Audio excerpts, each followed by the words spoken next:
What is going on, guys? This is Miasin. So I don't know if you guys have been keeping track of the format and the new metagame trends, but basically a lot of people in the TCG, they're kind of shifting to board breakers instead of hand traps. And obviously some of the best board breakers include the two triple tactic spells. So Talent and Thrust. Talent is obviously a little easier to use than Thrust, even though it has three options. Either draw two cards or take a control of a monster. Opponent controls, or look at your opponent's hand and shuffle a card from it back into the deck. Thrust technically only has like one or two options, like you either set a normal spell or trap card from your deck to your field, or you add it in case your opponent controls a monster. But there are so many potential search targets for Thrust that I had to make a full video just on this card because it really is an interesting card that you could potentially main deck as well, even with some of the targets.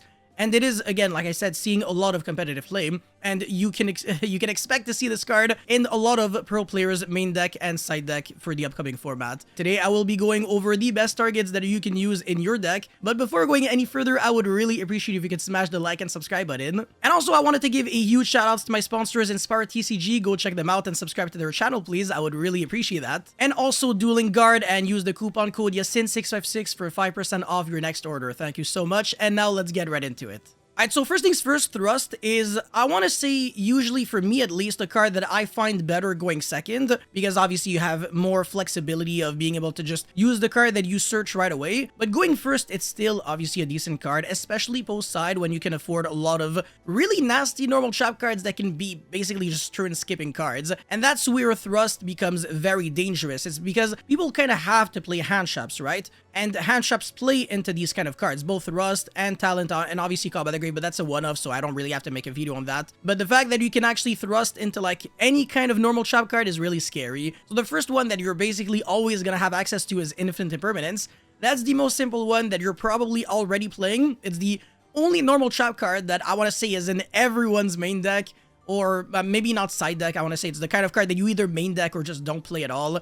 Maybe sometimes it might be in your side. Personally, I had this card in my side deck at YCS Rio last year, so that's why I'm saying that. Not a great card to set off of Thrust. It doesn't really feel that great, but at least it's the kind of card that you can always rely on in case your Thrust is usable on turn 1. So it's the worst case scenario, but at least it's there for you. Now for the actual nasty Thrust targets that I think are extremely good and actually like problem-solving cards would be Destructive Daruma, Karma Cannon, and Different Dimension Ground. They don't really fulfill the same niche. So Karma Cannon is a card that's typically used as a Thrust target when you get hit by Shifter, because the decks that Shifter you, usually they lose to Karma Cannon. So like Kashtira, for example, if you Karma Cannon on their first Kashtira monster summon, then they got a monster face down, they can't summon more Kashtira monsters, and their deck just doesn't do anything. So they're really gonna have to think twice if they want to Shifter you, which is the reason why Thrust into Karma Cannon is like an absolute necessity. But there are actually other applications for Karma Cannon. One of them was when I realized I could use it against the Despia deck when I would be getting hit by the Gimmick Puppet Lock. The goal is not really to hurt your opponent, but rather to stay alive, because the Gimmick Puppet Lock, a lot of people might get a little cocky, and they would be like, oh, I know for a fact that I'm gonna win because you can't really summon for one turn, I'm skipping your turn. But Karma Cannon is a card that basically ensures you are not gonna die. You can use this card at any point, and the beauty about Karma Cannon, obviously it's a Book of Eclipse, basically. It cannot be ashed, which is also very nice. And if you are using this against like a bunch of Link monsters, then the Link monsters all have to be sent to the graveyard by game mechanics, not by card effect. And this also applies for monsters that are unaffected by card effects in general. So if you're playing against like Raid Raptor, for example, I made a video on that deck yesterday, Karma Cannon might be one of your best friends.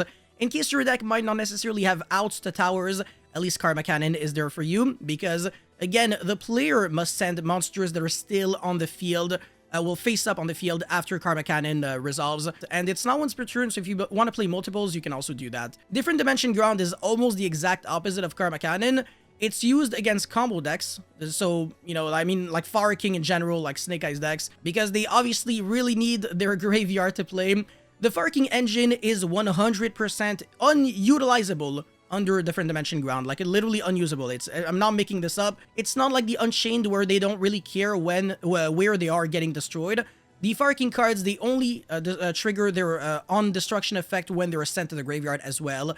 So you could destroy like a Kirin, it's not going to trigger in the Banished, which means that Different Dimension Ground is extremely potent against them. But also against Snake Eye Engine, it's also very good because now your opponent's Flamberge will obviously never have the ability to revive back anything from the grave, since there is never going to be anything in the grave. So in other words, you know for a fact that you will not die under a different dimension ground. Worst case, your opponent maybe goes for like an SP Little Knight and that's it, or like, I don't know, like something really neggy that isn't really worth it. So yeah, I think different dimension ground is one of the best solutions for you as a thrust target. You can play this in literally any kind of deck, even a shifter deck itself, because obviously sometimes you're not necessarily going to be drawing the shifter, so you want to have more access to this card.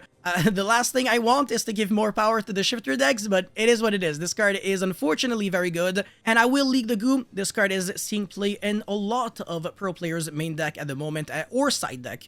But some people are main decking one copy of DDG. Again, you don't necessarily have to draw it because some people are on 3 copies of Thrust and 3 copies of Talent.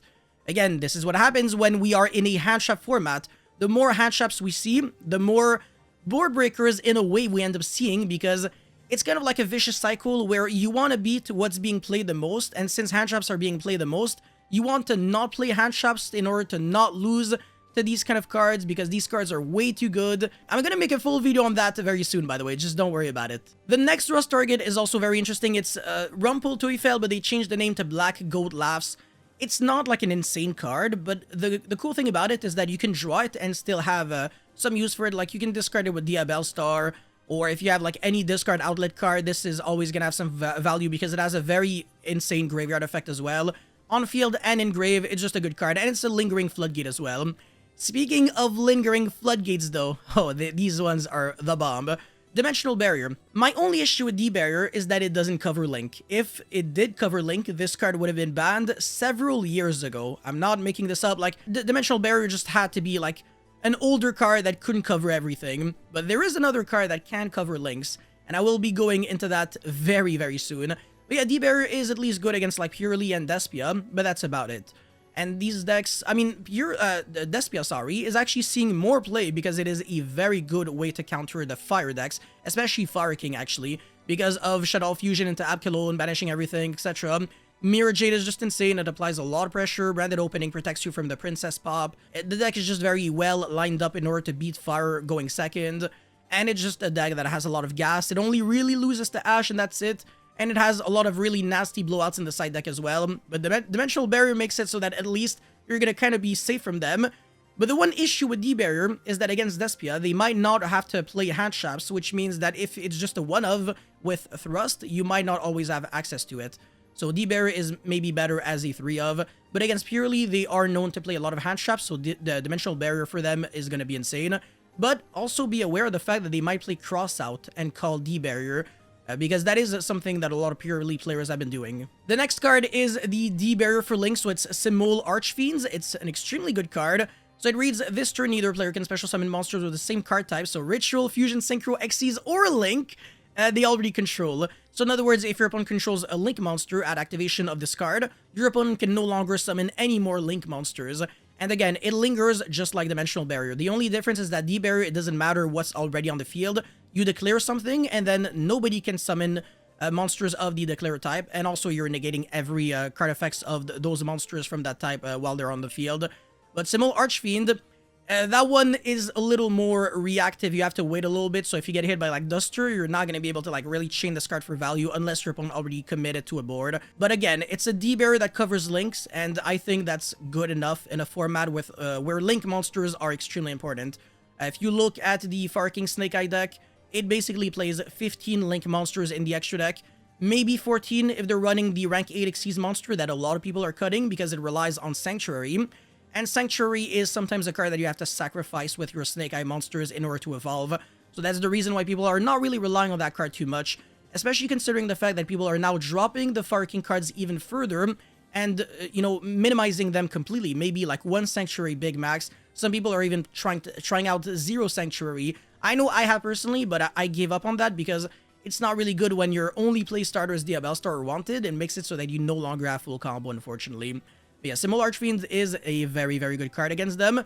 My issue is, I think at this point, you might as well play Different Dimension Ground because it just does the same thing, and it's less complicated than Simul Archfiends. This one, at least you can just flip it right away, not really care about Duster, Lightning Storm, Cosmic, etc.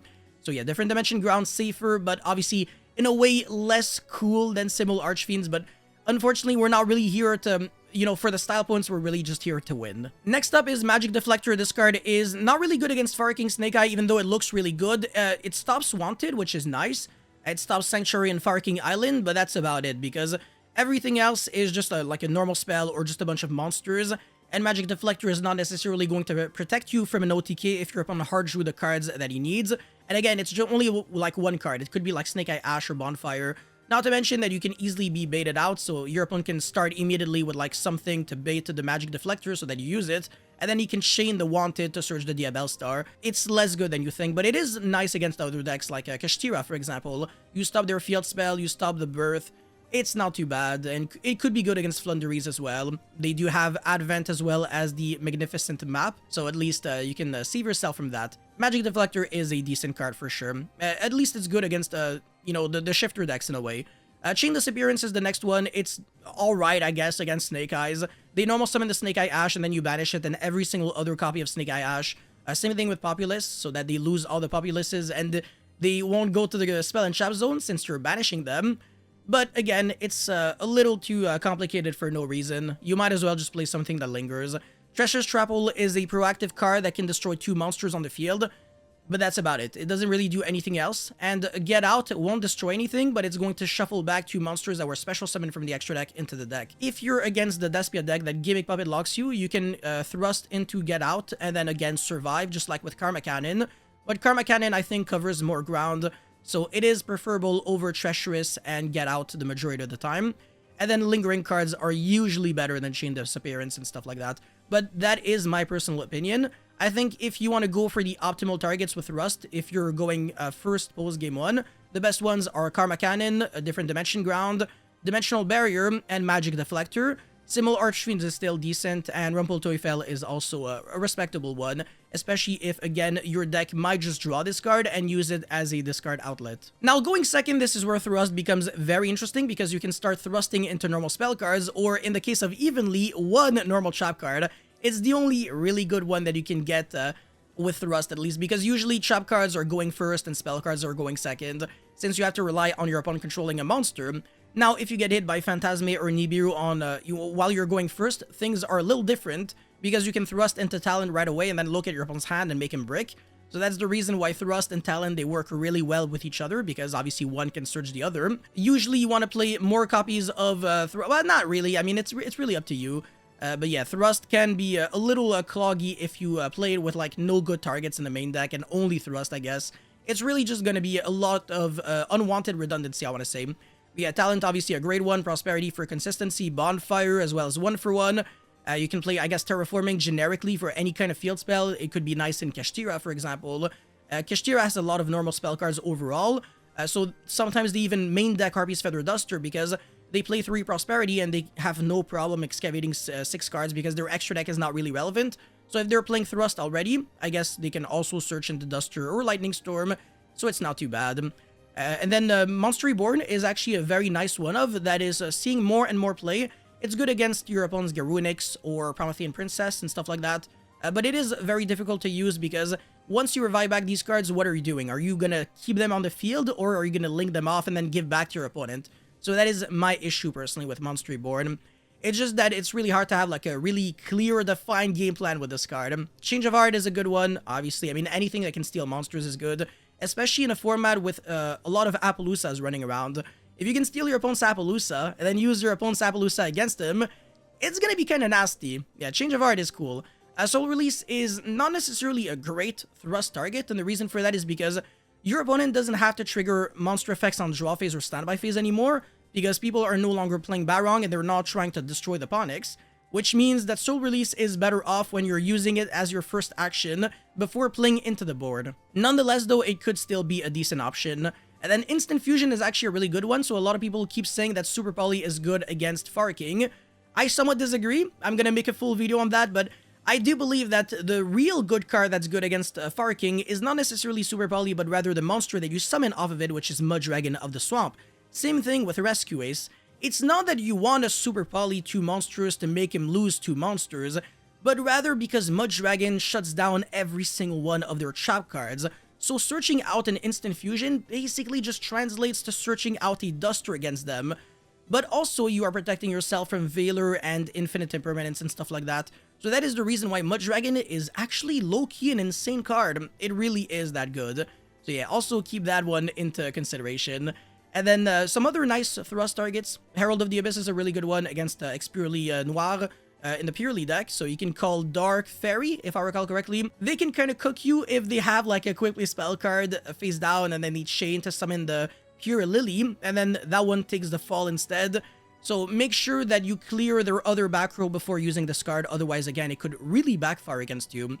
Now if you want to play the Sky Striker engine in your deck, I already made a video saying how much I like it. Go ahead and play Engage. It's also really nice because you're fueling your graveyard with one extra spell when you're doing that.